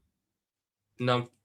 Do you think if we had Declan Rice playing next to Szoboszlai, Gravenberch, that happened yesterday? What, the first goal? The first goal, there's a potential chance, but again, it happens for the first goal. I don't think. I think second goal will get prevented. Definitely doesn't happen, and it doesn't happen in other. Remember, it wasn't just those two times where Newcastle got in. There was times where they flashed the ball across the box a couple of times. Alisson had to make a one-on-one save from Visser. We get, for the last year and a half, teams have been running through the center of the pitch against us. I'm done seeing that now. I do also think, Cal, that there was point you're still seeing the byproduct of our press not being 100% in these players yet. I think especially in that second half, there was a lot of situations where we're leaving a man free when trying to jump up and press, and people aren't sure who they're picking up. And that needs to get ironed out soon if you're going to press as aggressively as we want to. No, you're right. But that happened under Klopp early as well. So that is going to happen until the players fully get it. So like you said, Cal, that's not going to change until we change the mindset of the midfielders we have, because all of our midfielders are all attack-minded, no matter what. That's why the energy is to run forward. But when they're running back, it's less of an effort. It's not just that they're attack-minded. When we don't have the ball, it's very much we'll sit here and watch what you're doing. It's a very reactive situation. It's not a proactive one. There waiting. So Bozlai's the only one who's actually proactive, which is why he looks like the odd man out. Because he'll be like, I'm not sitting there and watch these lot pop the ball around. I'm going. You lot better follow. And everyone just goes, no, I just hold my place here. I hold here. And then by the time you hold here and players are running off you and popping the ball around you, you can't react. It's too late. Do you want me to be honest? The more I think about it, because I'm trying to remember parts of the game yesterday, the The problem was Iraola says he's great. He needs to go either man-to-man or hybrid. It felt like yesterday he persisted with man-to-man a bit too much. Gravenberch, we're getting on at Gravenberch for not being defensive. And there's a lot to get at Gravenberch over. But when we were pressing, Gravenberch was tasked to pick up the other DM. So they were playing with a double pivot. Our double pivot was picking up their double pivot. So then we had no one on their 10, unless you told Xhaka or Van Dijk. And I don't see the point in telling Van Dijk at 35. What you're going to do is you're going to follow their 10 wherever he goes. It's got to be the other guy, either Iraola or Xhaka. We didn't tell him to pick up the 10. So when we're jumping into the high press, if they were able to bypass it because we were a bit slow in certain things, the midfield took itself out of the game because they weren't going to use their midfield because they had technical fullbacks in Dedic and Hall who can play the passes. So they ignored their midfield for the most part and were playing directly into the 10 where we didn't have anyone on. That's where I think you've got to be aggressive with your other centre-back if you're playing this way. And you've got to tell them, Iraola or Xhaka, that their number 10, their second striker, Jan Visser in this case, he's your man. You've got to follow him. You've got to be touch tight to him. You can't let him receive the ball. Because that was what was happening too much yesterday. They were playing out to the fullbacks. And our pivots are so high on their pivots. We're stopping them playing into them. But then they're playing behind them. And we aren't quick enough to get to the 10. I agree with that, Tom. But here's the question then. Are you good leaving Virgil van Dijk one-on-one with Asula? I'd have to. Cool. So I'm good taking the risk. The risk. In that situation, yes. I'd like my fullback to be a little bit deeper. Centre-back in the world still. So. Yes. Yeah, as I said, I'd like my fullback to be a bit deeper. Not the best centre-back in my eyes, he is. Carl, I don't care. I'd like my fullback to be just a little bit deeper to help support him, rather than where they were at point yesterday, which is massively out of the game. Let me just get through these because I want to ask you guys about transfers as well. Trying not to overreact, but that was shocking. Isak and Wirtz have a long way to go to justify their price tags. Newcastle had a better bench than us. I can't let you either. Our bench was dreadful. And I do agree on Isak and Wirtz. No more hugging and giving excuses. Soboslai right wing, lads. He's not a DM. Your attack is Wirtz, Barcola, Isak with Sobo right wing and 2 DMs. Balance. Not Minteh or Mbai right wing and a defensive right back. But I thought you wanted Minteh Son. All of a sudden, Minteh is not a good option anymore, eh? And also playing Soboslai right wing limits the whole right-hand side because the only thing Soboslai can do from the right-hand side is put in crosses. So, yeah. Smash the like button ASAP. Make sure you guys are listening to Tom Lion. We got 1.2k people in the building. Mute Tom for 20 minutes fund. Listen, we made this. Sorry, can I ask a question? Fuck you, Tom. So are you now saying you'd rather Minteh right wing than Szoboszlai? Am I saying I'd rather Minteh right wing than Szoboszlai? Yeah. Sam, I told you about him. 1-0 Callum. I told you about him, bro. Hassan, you know what, Hassan? Me and you always disagree in it. But you know what, Hassan? We're consistent with it. And do you know what we'll do? We'll say, do you know what, Cal? I was wrong. Or do you know what, Hassan? I was wrong. We're consistent with this crap. Didn't me and Tom have a stream where we went back and forth for over an hour? And I said, you know what? I don't rate Minteh like that. But for the sake of balance and for the sake of me not wanting to move Szoboszlai at the middle of the pitch, I'd rather get Minteh than no one. I'd rather play Minteh there than Rio or Frimpong or Szoboszlai. Yeah. Do you remember that, Hassan? Yes, I do. Cal, things have changed. I was wrong. I see it now. I was wrong. I see now why things have changed. Things Why have changed. I I was wrong. You know now. Things. No, Cal. Cal, you gotta let me be the big man here and say things have changed. I was wrong. That was done on the basis that we had no, but you're a good doing attack it and now right back. because you've been called out on it. I'm not. Cal. But there's so many things I won't fucking give you. But I'll give you this one. You literally will get caught cheating and go, I'm sorry, babe. Whereas me and Hassan will be like, hey, you know what? Before we eat dinner, I know you ain't poisoned me because I ain't told you yet. I cheated. My bad. I'm sorry. If you want me to go, I'll go. But you'll be. Hassan didn't agree with you there. He didn't agree. Hassan went silent, looked left and right. Hassan went like this and said, I don't know why he's talking to me. Babe, I know we're on the beach and all that, and I hope you really enjoyed this holiday, but I've just got like, you found something in my phone, didn't you? Yeah. Sorry about that, babe. That's you, Tom. All I'm saying, Cal, is things have changed, and my opinion has changed. I thought the idea of Szoboszlai off the right was that he'd come inside and have a good attacking fullback. I now look at the structure, I look at the system, I go, if the pivots are going to be what they are, which I don't think is going to change under this manager, I need Szoboszlai in there, and I don't have the attacking fullbacks to justify Szoboszlai on the right. Frimpong cannot cross, and I don't think we're going to buy an attacking fullback, so it's not going to work. The right-hand side will be too poor. It was done on the basis that we had a good attacking right back. We don't, so I apologise. I was wrong. Sam, who's the right back I said I wanted us to sign? Jet Spencer's not good attacking. Spence, you said. Do you think just getting an attack-minded right back helps, or do we need a right back who's good defensively and okay going forward? In fact, I'll ask the question differently. Would you rather a right back whose attacking is 8 out of 10 and defending is 5 out of 10, or a right back whose defending is 8 out of 10 and attacking is 5 out of 10? Option 2 for me. Option 2. So hold on. You just screamed down the microphone. For the 25th time you spoke, you screamed down the microphone and said, but he's not a good defensive, he's not a good attacking-minded right back. He's not attacking right back. No. But you don't care about it like that. No, because I don't. You asked me to pick 2 of them. I'd rather pick none of them. I'd rather get someone who's an 8 and an 8. Obviously, Tom. Obviously, Tom. So I'm not going to buy someone who's an 8 and a 5. Berry, bruv. Like, obviously. No, because Cal, there's options on the market who are better than Jet Spence. Go get Iraola Doué, who's an 8 and an 8. Can people stop saying Coyote? He's there for long throws at Brentford. He just signed a new long-term contract. How many times you can't get Coyote now? How many times do you watch Doué play, Tom? Doué play? Like 4 times. 4 times, cool. But he's better than Spence. You've watched him play 4 times. Yeah, because Cal has a thing called statistics that you can use to judge players. Oh, statistics. Were we better than Newcastle yesterday? No, but the XG, suggests that we had a higher XG than Newcastle. So the statistics show that we were more of a goal threat throughout the game than Newcastle. Yeah. Stats. It shows. I'm going to open my back door because the crap coming out of you right now is mad. Hey, pause, Cal. No. I'm turning off my camera for that. He shouts and doesn't let anyone finish.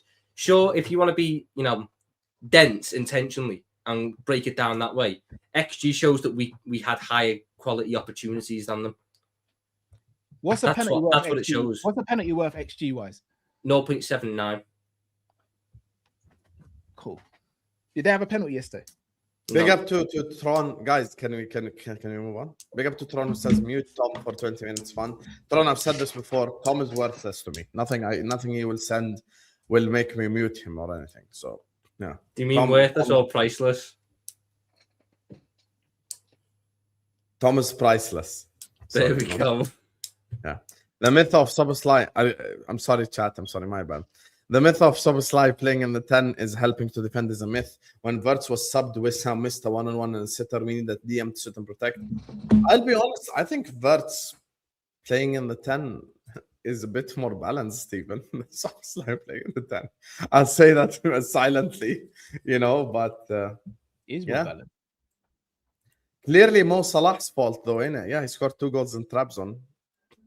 They won 2-1 against Istanbul Başakşehir. So, yeah, he still looks like a good right winger, eh? Van Dijk did his job well, played Tom, stay strong. Shawnee's backing me fucking out. That never happens. That never happens. That's the first time in YouTube history, I think. I think that screams of sarcasm. I can't lie. I don't think it should. No, Shawnee's never been sarcastic. If Shawnee thinks I'm a dickhead, Shawnee will just call me a dickhead. Yeah, this is true. You're all right. There are many chances for any defender to take the yellow and stop the counter. That part I agree with. That's why I said it's 4 or 5 players' fault, not just one. Big up to you, Desmond. Big up to Blessing, who says, I'm not seeing some super techie player in Wirtz, not gonna lie. I'll be honest with you, ask a technique merchant. He'll tell you, wow, Florian Wirtz. And the first touch looks phenomenal and all this. But then when it comes to actually executing, yeah. Big up to Mid-Zo Kello says, Karkas needs to relax.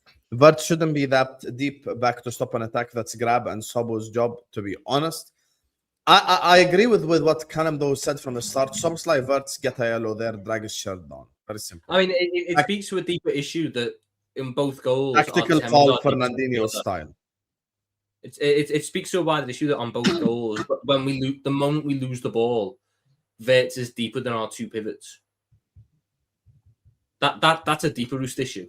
That was something we were moaning about under Slot. You've got to keep the same energy. I'm not being, for the first one, that you can't really. I mean, Grav goes into the box and then decides to play a pass. That's not on Verts. Verts is actually taken up. I'm not blaming Verts. I'm saying there's a structural problem as to why our pivots routinely end up in front of our 10. Do they routinely end up in front of our 10? On both goals, they were minded, bro. But the two goals, that's an unfair assessment, Tom, because the first goal, Grav runs into the box, Verts hangs slightly outside the box to provide an option to pass, and then the second one, him and Szoboszlai are in line. I'm not just blaming Gravenberch here. I don't get why Szoboszlai, our left defensive midfielder, is in the right half space for the first goal. No, that's fair. That's fair. I'm saying one of our pivots. The fact we are ending up in situations again like last year where Verts is our deepest midfielder is wrong for me. One of the pivots has to sit deeper. You know why? Because their natural instinct is to go forward and attack. Yeah, and a dog's natural instinct is to shit in the house, but you can train them. So Boslai was a 10 when we bought him. Verts is a 10. Grav's at 8. It's mad. So you can train natural instinct out of things. McAllister's a 10 as well. We've got 3 10s and an 8. Thank you. We've got 3 10s and an 8 in midfield. That's what it is. Train the natural instinct out of the players. Train the natural instinct out of the players. Mm-hmm. A dog's natural instinct is to shit in the house. Had 3 number 10s and 1 8. Who's the 3 10s? Szoboszlai, Verts, and who? And McAllister. Probably. But I think McAllister's more of a 8. 10 like that. Szoboszlai is more McAllister's the most comfortable pivot. Yeah. Oh, look, McAllister looks better than the others. Who would have thought? A McAllister guy. Szoboszlai is more David Beckham than Gerrard. Our wingers are an issue defensively. We're also easy to defend against. Every fullback is an easy game versus us. Means other teams' wingers don't have to defend. Facts, Jay. This is the first time, Jay, you've sent a super chat that I don't necessarily disagree with. First of all, I don't think anyone in the whole league is like Stevie G style right now. Like that's a special player right there. David Beckham, I'll be honest with you, I think Trent is the closest thing we've seen to David Beckham over like since Beckham probably. I would stick by that. I do think probably, yeah. Sam, did you see Minteh's top 5 Africans of all time? Yes, I did. And it's missing the greatest one. So he can F himself and stay at Brighton. Big up to Hamid. Thank you for the super chat. Big up to you, Hamid. What have Gambia done in their life? Nothing. No one knows any Gambian. Szoboszlai right wing doesn't work. How? You want 4 attackers and 8 and a 10 as DM and 2 attacking right backs. You're going to see the 100 goals in the league alone. It doesn't work. But one thing Judge Mo pointed out yesterday is that we are way too open. Way too open. I don't need an attacking right back. On a real, I really don't. No, I want that right back. If you're going to play Sabo on the right, you kind of need to. Otherwise, you're asking Szoboszlai to do. I'm not playing Sabo. But this is the situation. I'm talking about that super chat. Szoboszlai right back. I'm telling you. If we buy Minteh, we don't need. If we buy Minteh, we don't need the attacking right back. Hence why we just buy wingers who do most of the attacking, and the fullback does what a fullback's meant to do, and sometimes joins in the attack. Yes, Carlos, that's what I've been saying. That's what I want us to do. No, you might have been arguing for too long. Why are you now you're agreeing. What's up with you lot? No, I've just been going on about how I want fullbacks to sit deep alongside the centre backs, and one of the centre backs be aggressive. He wanted an attack-minded right back. If Szoboszlai is playing at right wing, but who wants Szoboszlai to play right wing, Tom? I was answering the super chat who said Sabo doesn't work at right wing? Question mark. My bad. Then Tom cooked with that one. Yeah, he said something about shitting in the house, but. Yes, a dog's natural instinct is to shit in the house, but you can train it to not have that natural instinct. That's a bar. We try long ball. That's why I don't own a dog. It's disgusting. Most disgusting animal on the planet. It eats its own shit. We try long, and then it licks you after.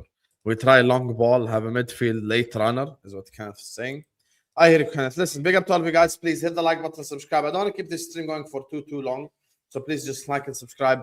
Kai, the football guy, Kopish and Sanderson shows in the description. Tom Little, the one on YouTube, Insta, Twitter, the works is in the description. Don't subscribe to the Matt One show because he never shows up. Now, I want to ask you guys just quickly about Barcola, Minteh, the transfers. I'm start with Callum because I know he's got to go soon. So you just tell me your thoughts, buddy, on the current transfer situation for the next like in 8 days. What do you think is gonna happen? I do think we get Barcola over the line, but my fear is Barcola's the only player we sign, and then we come up with a bunch of excuses saying that Brighton didn't want to meet the valuation, or Mbaye didn't want to meet the evaluation, or sorry, the clubs didn't want to meet the valuation on Minteh or Mbaye, and it doesn't seem like we're in for a centre midfielder. We're definitely not signing a right back because that could have been sorted out so quickly this window. So I have a sneaky suspicion on right back based on what happened on the weekend, but carry on. Okay. Well, I hope you're right. I hope you're right. I'd love us to get 4 players between now and the end of the window, but I believe we'll get 1, 2 absolute maximum. And the sooner Richard Hughes goes, the absolute better. Can't wait to see the back of that guy. Mm-hmm. Trust me. I think both wingers happen, and we need both wingers to happen. I know Gakpo scored yesterday, but his all-round game wasn't good, in my opinion. Even his goal, I can't praise his goal as wing play when he scored it on the right half space as a left winger. We need Barcola and Minteh and a proper right winger like Minteh who can create from wide areas. We need a midfielder, but I don't think we're going to get one. I think he's got to put the faith in Neoni then, which he shouldn't have to. But I think Neoni could have helped yesterday as well. But he shouldn't be put in that position to. Okay, now Cal's going to sit there and try and twist my words. Twist your words? Yep. Mm-hmm. Nah, Tom, you're elite at gaslighting. He's going to try and twist them. Thomas Little's elite at gaslighting. No, he shouldn't have to put as much faith in Trainioni as he's going to have to. I like Trainioni. Trainioni should be playing 1,500 minutes. Trainioni. You're the Trainioni guy. What are you doing? I am. I don't want Trainioni to have to play 3,000 fucking minutes. I'm the Trainioni guy. I'm not the Trainioni workhorse. I want Trainioni to be in a situation where he has to play 1,500 minutes, 2,000 minutes at an absolute push. We're talking about him here having to play 3,000 plus minutes. That's a massive jump. I don't want him to be in that situation. The ideal situation should be you have 4 guys ahead of him and he can get his minutes in behind. That's always been the case. Madman.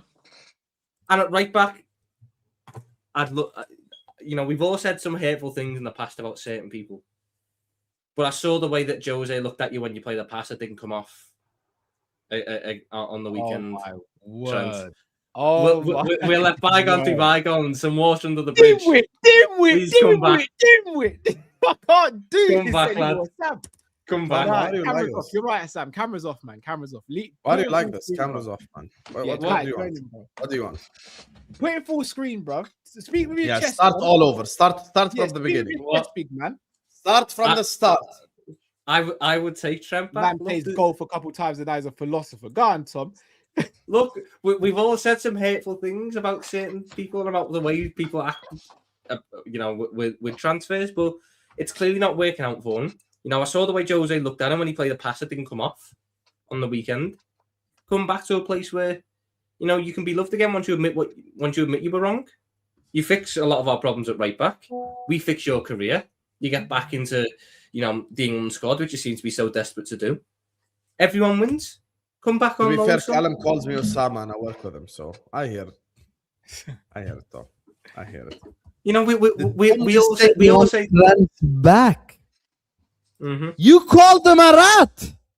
Look, we all say things that were a little bit harsh in the moments, but I can be the big I can be the bigger man and accept that he fixes problems for us. Bigger man? He'd have to be the bigger man, bro. You called him a rat. He's just done an interview with a showbiz guy this weekend, going, "Oh, I wish I could come back to Liverpool. They were right to say what they did."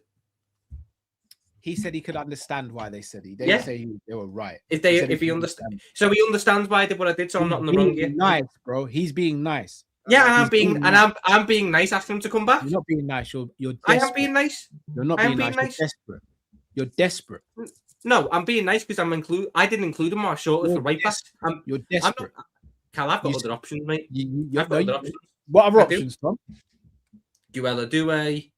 Wesley, Nico Williams. I've got other options on my shortlist. Williams You got to signed a remember, new Cal. contract, didn't he? Nico Williams. No, he didn't. Everyone thinks he did, but he didn't.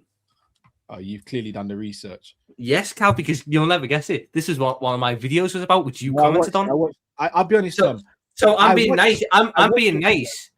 I'm being nice, Cal, because he wasn't even on my original shortlist, but I'm finding the space in my heart to allow him to potentially come back. Shall I be honest with you, Tom? I watch your videos out of the principle of you're a friend of mine and I want you to achieve well in life. I sit there, and there's been numerous times where I've said F off, Tom, and loud as well, to the point where people in the house sometimes look, my missus looks at me and goes, oh, he's listening to that Tom guy again. Why has he put himself through this? Hey, Tom, at least he listens to you. He runs my videos and puts it on mute. That's a lie. That's a lie. I watched your vlog. Like, I know you did. I see you commenting my bros. I see you. I'm joking. I'm joking. I'll I'm be honest with joking. you, I know exactly what Callum does. Callum watches 45 seconds of everyone. No. So he gets the gist of what they're saying, so he could pretend he watches. No, I don't. I watch your show, brother. The show that you do on a Friday evening, I watch that if I'm not busy. I watch people. If I'm not busy. If I'm not busy, he's always busy at Friday at 11 p.m. At the moment, I'm consuming a lot of stuff because I'm obviously laid up. But yeah, previously, before I was busy, so I'm obviously gonna want to see my friends and people I work with do well in life. So I'm gonna support you in the way that. Of course, I want to see Kopish do well as well. Tom, I don't know who you want to see do well, bro. I want to see Liverpool do well. That's mental. You know what, Cal? I want to see Liverpool do well, and anyone associated with Liverpool do well. And for Liverpool to do well, it might make sense for someone for the prodigal son to return. You know, I'm just trying to get a feel of things here. Is Jones on that? Jones, the prodigal son? No. Why is he different from Trent? I'm not trying to gaslight. I'm just asking. Yeah. Jones' situation is different from Trent because Trent was a guaranteed starter week in, week out. He was the vice captain. He had much higher standing within the football club. That carries weight. Also, Jones was kind of tried to be forced out the club by the manager. So I understand his gripes with the football club. You know, let's not forget that Arne Slot wanted to send him to Inter Milan in January for a swap deal with Denzel Dumfries. Liverpool had all of the desire in the world. We got a new manager in. He could have stayed. We did, but we'd had 6 months of listening to Inter Milan, and then that's where the conversation comes in of, oh well, he's not the guaranteed starter. So he was behind Liverpool's back. He was speaking to Inter Milan all that time. So was his head somewhere else? His head was turned somewhere else by the club's actions, yeah. Oh, so he was negotiating with another club while he was meant to be concentrating on Liverpool business. Who's saying he was Who's saying he was negotiating? Well, you said you've been speaking to them for 6 months. What else are we doing in the 6 months when they're speaking, Tom? He negotiated in January and it didn't come off. And then they spoke again in June, July when he was still interested in that. No contact between January and July, then you reckon? No? I can't make assumptions. You told me Trent learned Spanish though. Was that assumption? Was that there was a Duolingo account under this fucking name. Oh, okay, because people can't set up fake names and all that stuff on Duolingo. Oh yeah. Do you think my wife uses? Yeah, Cal. It'd be a really good fake considering it was mates with all the other players. Oh, because that can't just happen. It's cool. I just wanted to see where you two need to get in the ring. You know, put the gloves on. I think because you know what. I reckon I'd take Cal now. I reckon I might take Cal now. What you say, Hassan? Money on the Tom. I'd love to do that with Tom. That's my dream. Oh, that your dream? Yeah. I wouldn't want to fight Tom. I like Tom. No, we have to wait for Cal to recover from his injury. But you two need to get in the ring. 100%. I don't want to fight with any of my friends. Oh.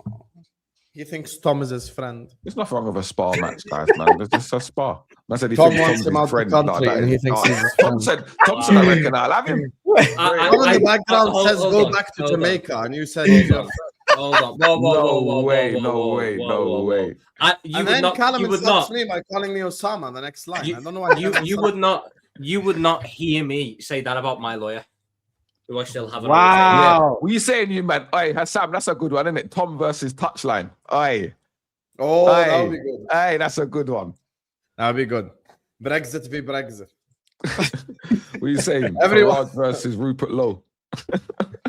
Every one of us would take Trent back, best passer and best attacking fullback I've ever seen. Anfield sector said Barcola this weekend, Monday to Sunday, and not next. Well, I hope it's this weekend. One day next week. One day. The transfer window closes anyway. I'd hope that it's. That's what I'm saying. I think we get the deal done late, and then we use that as an excuse as to why we didn't sign anyone else.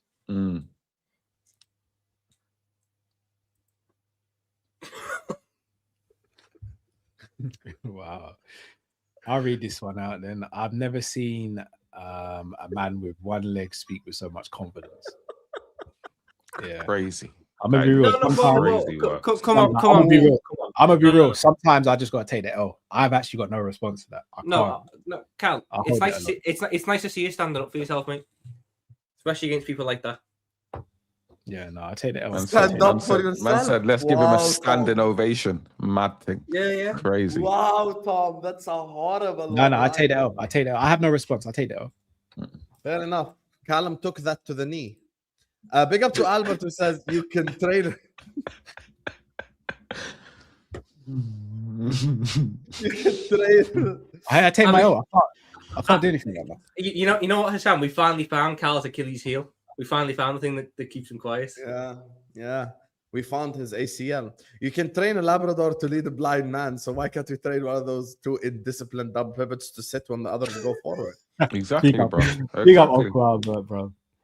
Exactly. If you can train a dog, you can train a defensive midfielder. So I've trained Tom really well for the last 3 years, and now look, I'm reaping the benefits. He was a puppy when I got him, and now he's a husky. Let's go. He's grown up, and now he shits outside. He doesn't shit in the house anymore. Boys, I am actually gonna have to shoot because I gotta go. Big up to you. Big up, Cash, and then you can go. Just one last one, because this is addressing you. Are you staying as Fenway Sanderson Group, or is it Prime Sanderson yet, or 1892 Sanderson Group, or Bezos Sanderson Group? Where is the rebrand, Cal? I'm speaking to my PA at the moment. Just know that one of those sounds really good. The one with the numbers. Just saying. That's all I can say at this point. I cannot do that. Does sound good. That one you definitely have a leg to stand on. 100%. Cool. Big up, Callum. No, come on, Cal. Good luck at the hospital stay, mate. Put your best foot forward. Cool. Wow. No, big up you. Good luck. Don't break a knee. Big up, Kai. Take care, bro. Big up, my broski. Big up to everyone in the chat. Sam, Tom, we'll wait a couple of days. Get well soon. All right, Tom was a step ahead today, Carl. Tom was a step ahead. Love you, bro. Love you. Tom was a step ahead of you today, bro. Gotta say that. Yeah, he was a step ahead. Oh wow, Kai as well. Oh wow. No, I see. Ahead of you. It's crazy. Kai waited for the big up as well before he did it. Man, bro. It's all banter anyway. He knows this. Wow. I told you. I told you what I said about Cal anyway. I told you what I thought, but yeah, it's all good. Those talking nonsense about bringing Trent back should just bin it ASAP. Bringing in an entitled brat who would add another 300k to the wage bill. Epic. Tom, that's to you. I would bring him back because I think he would no longer be an entitled brat because he's seen what life is like away from home and it's not very good. So he comes back. Realized he's loved. He realized he was loved, bro. Now he realized he's just a number. He's just a number. Did you see the reaction? Did you see the reaction when he misplaced that pass in the Madrid game? Oh my god! Mourinho looked at him like he'd shit the bed. That would never happen at Liverpool. Yeah. Where's the shame, guys? Arsenal, Pep's gone. 500 million. What do you mean, shame, guys? Arsenal. First of all, you can't come at me and say this as a City fan because you've spent more money than us in the last calendar year. So where do you go from here? What are you talking? You just paid 150 million for Elliot Anderson, buddy. You don't get to apply pressure on us. You go win the league. Trust me. Exactly. You can sit up here and win the league with a DM that dances like a ballerina all game. Anyway, big up to all of you guys. Make sure you guys are liking the video. Make sure I've had it up to here with Groundberg. Can't even lie. Make sure you guys are liking. Make sure you guys are subscribing to the channel. If you're ready to do so, please, every single one of you, please like and subscribe. Kai, the football guy, is in the description. Tom Little with one on YouTube, Insta, Twitter, The Works, Coppish, and The Sanderson Show. Tom's putting up videos as well. He's actually been consistent with the pre-record, so go check out the stuff he's done. Like this, subscribe to this channel as well. We're going to be putting up clips, more different things. Don't forget to follow me on Instagram. There's going to be exclusive match reactions done on Instagram that's not done on any other platform, so go over there. Big up, guys. Shout out to the Liverpool fans for the Keegan display in their way, and hell of a game. I'm really excited for our season with Giselle. Who was your man of the match? For Liverpool or in the game? Give us both, actually. The Liverpool man of the match. I don't even want to say it, but it has to be Gakpo. Yeah, I'm about to say it has to be Gakpo. There's no one else. It has to be really. Gakpo. Really. I mean, I would have sat there and give it to fucking Iraola. He was the only one that I didn't think did anything wrong. Overall, man of the match, I'll be honest with you. I think Wissa was moving like prime Kaká yesterday. Like, I don't know what the hell. Wissa was very good. I would have said Lewis Hall if he hadn't given away the penalty. Because I thought Lewis Hall pocketed everyone who played down that side, and then he made the mistake, to be fair. So I also thought I think the two most impressive ones were Miley and Wissa. Yeah, Miley was who I was going to say. Miley was very good as well. Dedic was quite good at right back as well. It's almost like someone recommended him. Love you all and peace out.